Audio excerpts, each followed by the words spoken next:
Hello, future people. Welcome to Getting Tabled. I'm Jason the Bruce, and today we're going back into Bots of War to have a look at Narcitron's sins.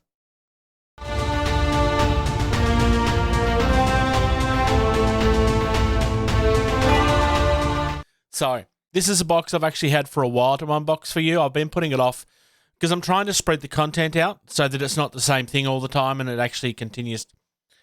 So this is a box that I've actually had sitting ready to unbox for a little while. Some of you probably already knew that because I did mention that I had more stuff coming, but I wanted to refilm the unboxing for Megatorrent first. This is a box that you may have seen unboxed elsewhere in the past. This is the first time I'm taking a look at it.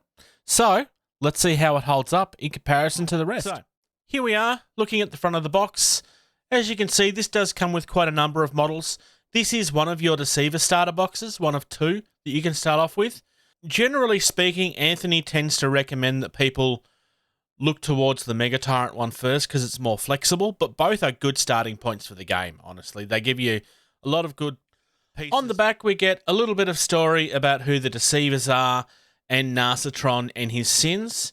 Narcitron the Proud, Avaricon the Greedy, Malachon the Envious, Siren the Alluring, Craw the Wrathful, and Ravenous the Gluttonous. And finally, Communicator the Slothful. We also get Faultline, Crazy, Decibel, and Symphony. And of course the stat cards.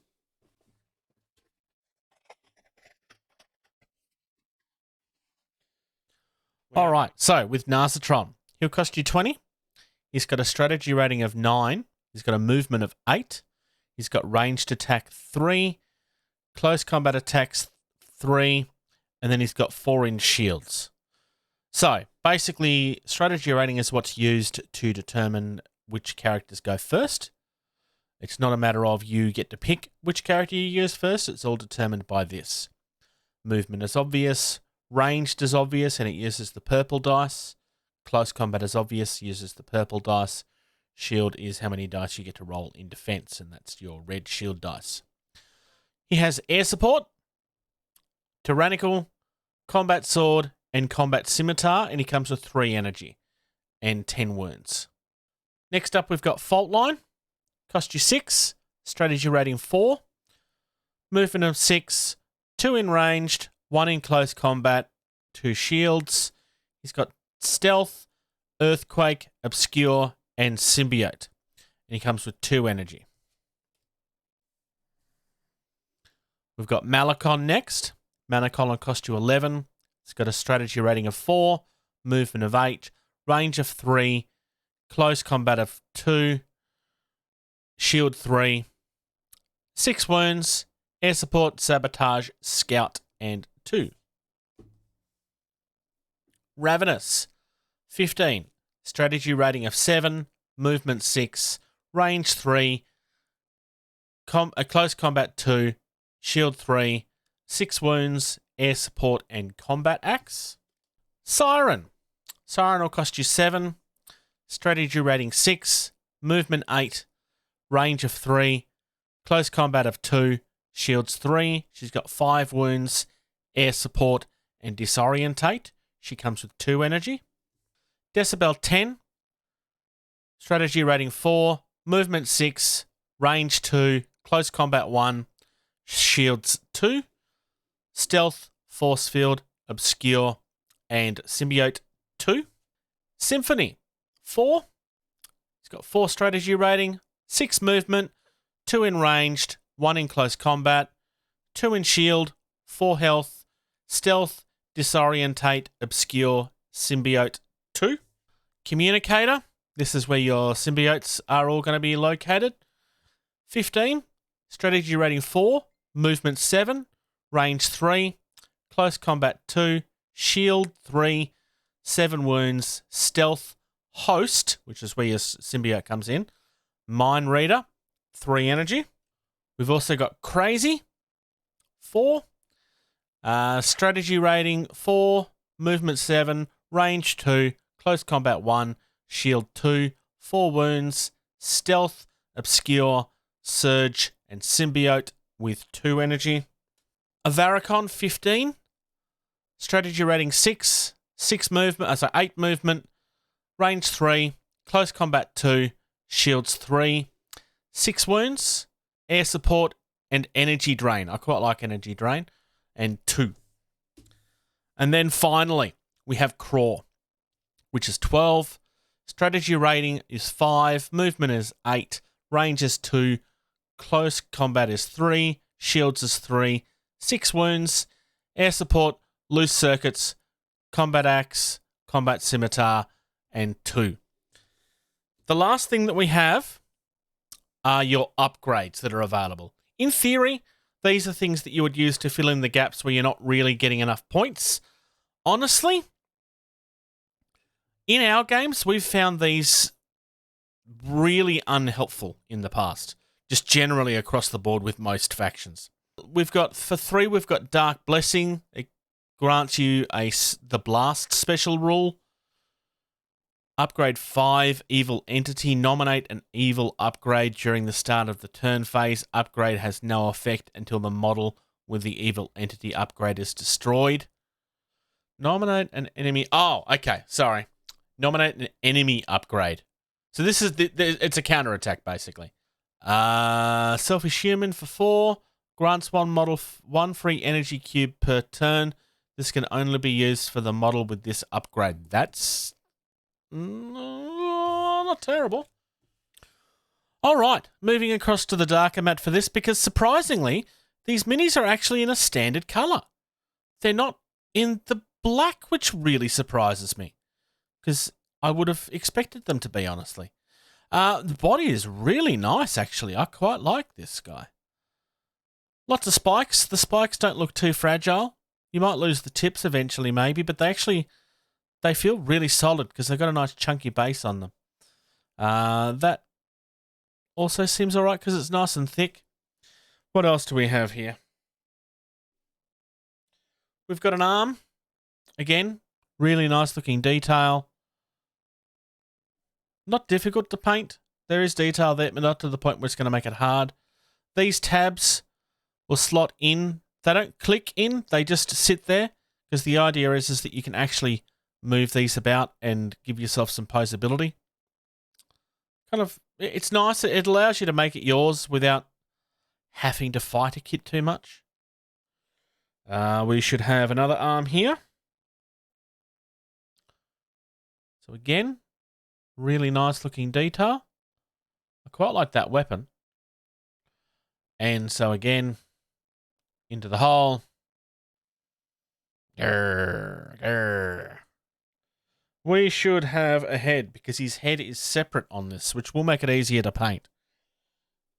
So there we have Communicator's head. It's quite nice.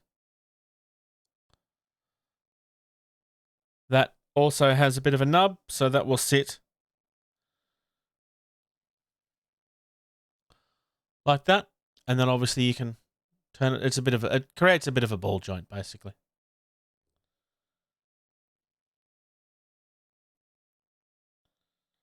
Oh no, there we go. It actually doesn't move quite as well as I thought. Do these spikes go? Ooh, do these spikes go in here? Yep, looks like they do. So these spikes, I suspect might be all the same. These are our spikes. I'm not going to pick them up because they do look rather delicate. But as far as detail is concerned, they do look quite nice. And they will plug into his back there.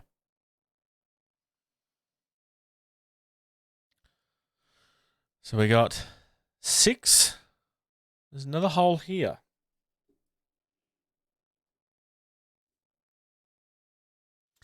Which is for the cannon. So the cannon, that actually does plug in quite nicely. Yeah, so there we go. I quite like Communicator. Communicator's quite nice. But let's get a look at his symbiotes. So yeah, this is Decibel with his built-in speakers. Quite nice. So this is Decibel with his built-in speakers. He doesn't have hands. He's got these big subwoofers built into his arms that he can use to attack people. Much, much smaller than Communicator.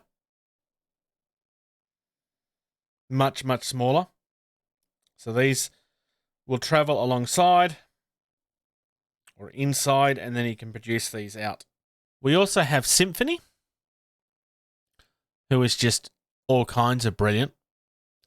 So he's a bit of a rocker. He's got his guitar weapon there. Looks like it's got a flamethrower attached to the top of it.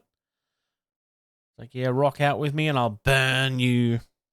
I believe this is Crazy. His details are a little bit softer than the others. It's still nice, just slightly. Oh, the back's a little bit better. This is meant to be like lightning energy. So you're definitely going to want to paint it up that way. Something nice and bright, I would be suggesting. Finally, we have Fault Line. So the details on these little ones, it's all still there. So we're starting with Ravenous. And I love how chunky this guy is. Now, obviously, I know why he's chunky, but at the same time, it's a robot. Like, seriously, why do all of the robots have to be slender? Why can't one of them be, like, big and chunky? We also have the other half of his chest here.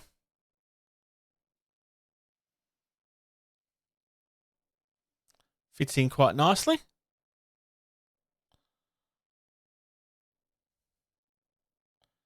And because of the way that that's been designed, it's going to make painting that a lot easier. I don't know if this was deliberate when it comes to this, but the fact that it's been designed as a removable piece makes it really easy when it comes to the actual painting of it. And that means that there's less risk when it comes to the casting. There's less that can go wrong, because pulling that out of a mold in piece would have been very troublesome. Whereas this is much easier. All right. Got one of his arms here. Kind of plotting and daring you to come closer. I quite like that. It's almost something very rude. I mean, it's not, but it almost is. That's really, really nice. The trident is actually, it's slightly bent. Slightly. That's okay, though, because it'll be easy to fix. Yeah, really nice. And then, of course, finally, we have his head, which is just a really nasty-looking one. Almost demonic with those back-turned horns. It's quite nice, though. I quite like this guy. So far, he might be my favourite of the set. So far. All right, and here we have Siren. Siren is very much Fembot style.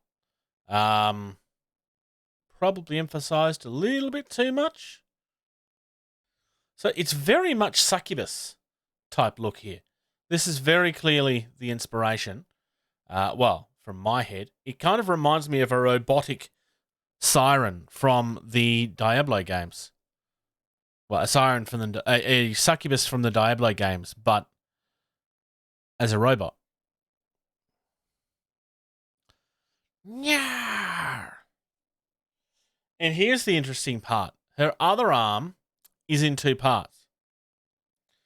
Because the other part is the hand with the whip. So that's going to go like that-ish. It means that you've got a little bit of posability there in the hand. That is going to be a very, very annoying glue spot, though. I don't know how much I like that, in all honesty, because I can see that breaking constantly. And I do mean constantly. But the dynamicness of the whip really, it really does aid you there. You can kind of point it up or down, so you can make it look like she's in the middle of flicking it, maybe. Yeah, that's going to be interesting to see how that holds up over time. And then finally, we have Narcitron himself. So this is a little bit bigger, this guy. He's a little bit bigger. He should be, though, because he's the leader. We've got one of his arms here with this, like, axe head at the top of his shoulder. He can shoulder charge somebody with, shoulder tackle somebody with. And then he's got his sword in the other hand.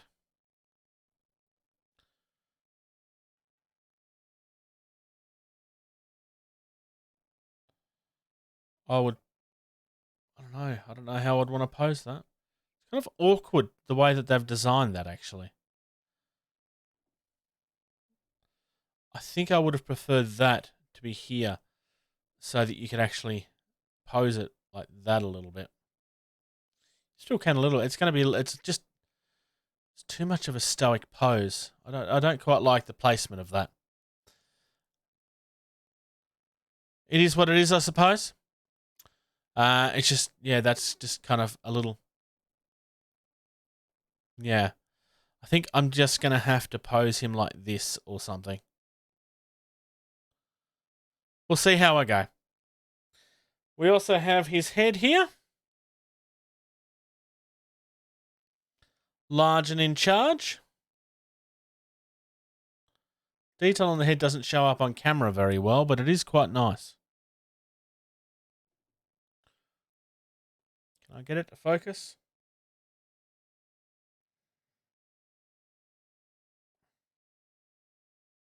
No, it doesn't really want to show up properly. It's just too light of a colour. And then we have the wings. I do have a bit of a gripe with the wings. It's got nothing to do with how they look. I love the look of them. They are just blades waiting to stab somebody. The problem I have is the way that they have been designed, the nib is a size too small. That is just going to, like, that's a completely pointless nib now.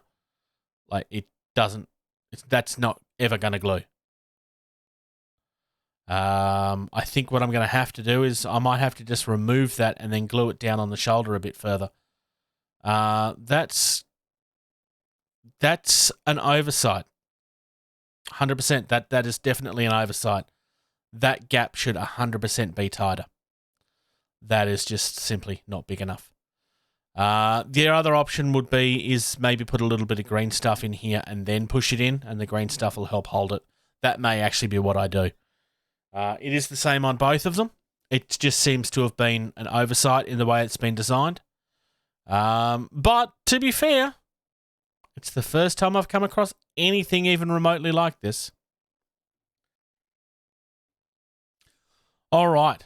First one we're looking at now is Craw. Loving the body here.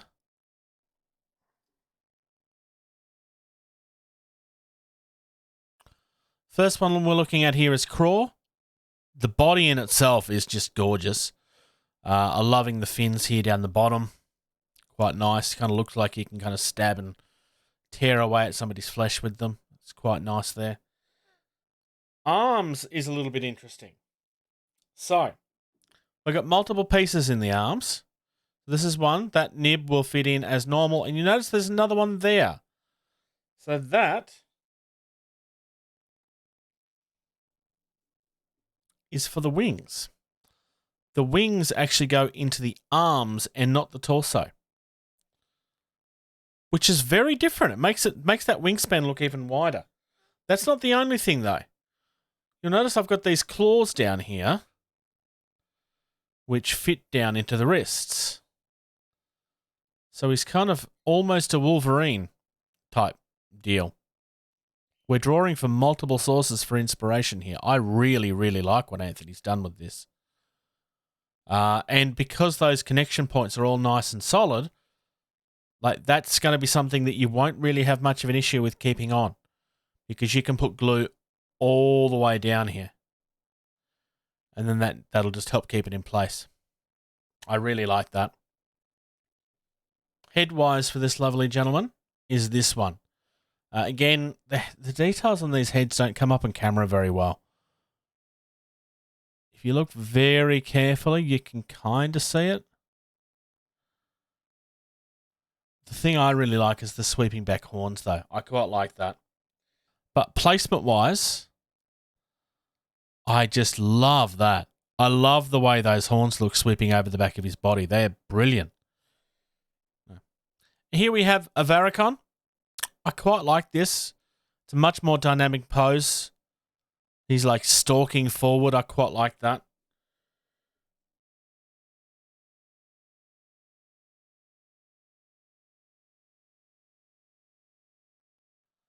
There's quite a few of them. It's just a little odd. Wings-wise,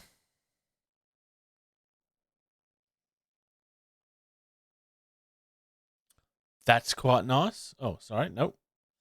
That's quite nice. They come out at a little bit of an angle. You still have a little bit of play there.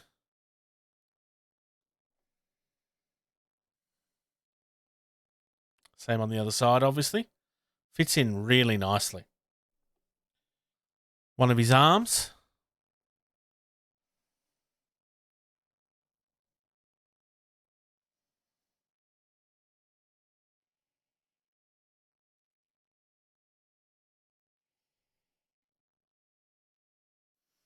Meow, meow, see, I shall shoot and stab you. You shall be dead. Yeah.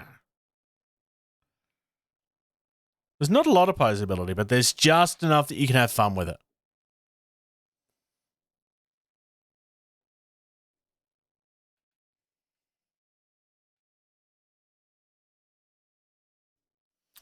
Here we have Malakon, which kind of feels like the old man of the group.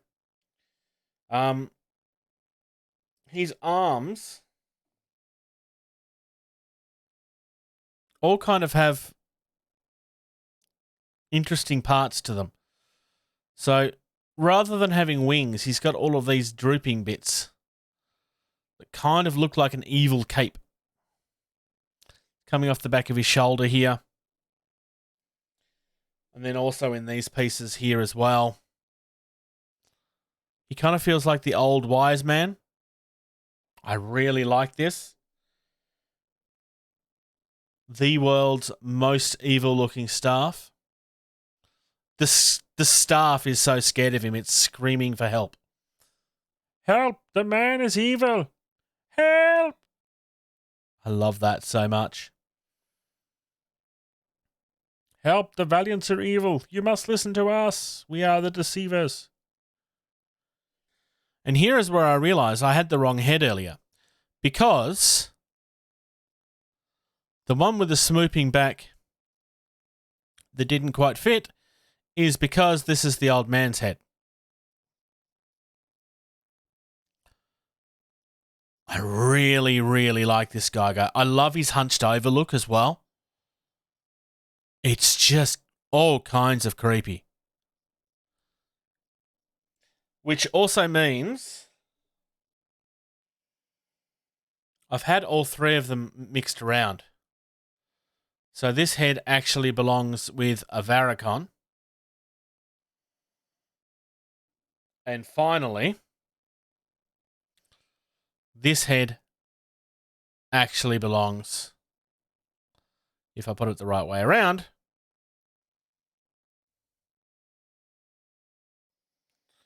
with Craw. I really like this set. As far as looks is concerned, I think this might be my favourite looking faction of the Decievers. I suppose all I have to do now is get them built. All right. Now you're going to have to excuse the handheld camera. I have now built all of these. These are resin, so you do need to use super glue. I am going to say unfortunately, because honestly I hate using super glue.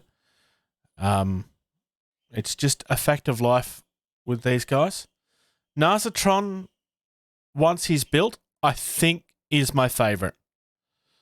Which surprises me, because honestly, I thought it was going to be the older guy here. One thing I didn't touch on in the video, which actually I probably should have. These are Decievers, but they are grey resin. That was a surprise to me. I think maybe this is because this came out before the colours started. I don't know that for a fact. Because I thought all of them were coming out in factions. But honestly, these guys were great. I didn't touch on this in the video. These guys are all one piece, the small guys in the front. Gluing Siren together wasn't actually as hard as I expected it to be. I thought that wrist was going to be a bit of a problem. Honestly, I had more problems with Communicator.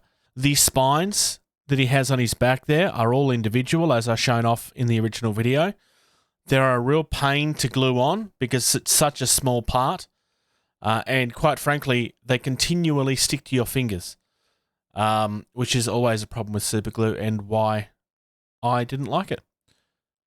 Otherwise, like, honestly, these guys are really easy to build. Like, even the most difficult of them is nowhere near as hard as some other minis that you're probably familiar with. For my money, it's between Narcitron up the front here, Ravenous here in the back, and the old man. I don't know what it is about them specifically, but they are the ones that stand out to me. But honestly, as far as looks is concerned, on the Decievers team, I think this faction has it as far as looks is concerned. You've made it through to the end of another video. Your next mission is to hit subscribe and comment down below. If you'd like to reach out to the team, consider doing that, gettingtabled@gmail.com. Consider subscribing to our Patreon. For only $2 a month, you get early access to almost every single video that we do. Our most active social media is facebook.com/gettingtabled. It's where you'll find everything first. There's also a Discord. There's an invite on screen right now. If you type that in, it'll give you instant access. If you're on Twitter or Instagram, you can find us at gettingtabled. It's not the most active, but it's something we're trying to use more all the time.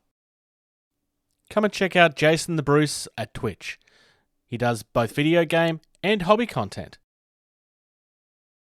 And of course, without question, play more.